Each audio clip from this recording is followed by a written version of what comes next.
شروع اللہ کے نام سے جو بڑا مہربان نہایت رحم کرنے والا ہے۔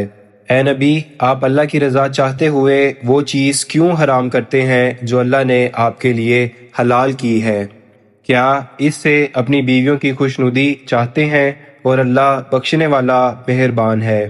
اللہ نے تمہارے لیے تمہاری قسموں کا کفارہ ادا کرنا مقرر کر دیا ہے، اور اللہ تمہارا کارساز ہے، اور وہی سب کچھ جاننے والا اور حکمت والا ہے۔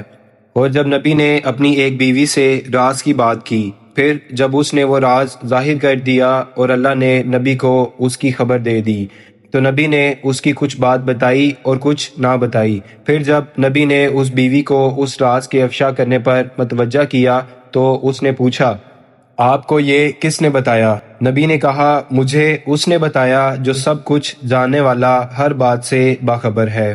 اگر تم دونوں بیویاں اللہ سے توبہ کرو تو یہ تمہارے حق میں بہتر ہے، کیونکہ تمہارے دل کج ہو چکے ہیں، اور اگر تم نبی کے خلاف ایک دوسرے کی مدد کرو تو یاد رکھو کہ اللہ اس کا مددگار ہے، اور جبرائیل اور نیک مومن بھی، اور اس کے بعد سب فرشتے بھی اس کے حمایتی ہیں۔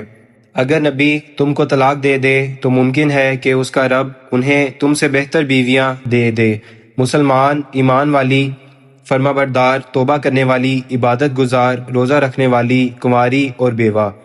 اے ایمان والو، اپنے آپ کو اور اپنے گھر والوں کو اس آگ سے بچاؤ جس کا ایندھن انسان اور پتھر ہوں گے۔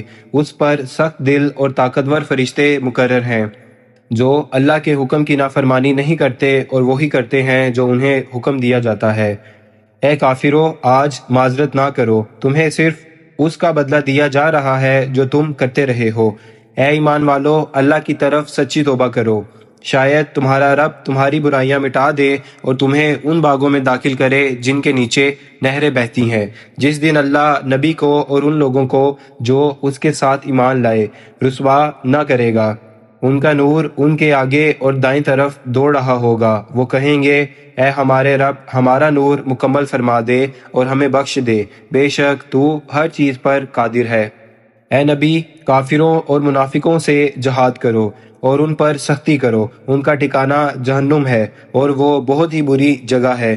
اللہ نے کافروں کے لیے نوح کی بیوی اور لوط کی بیوی کی مثال بیان کی۔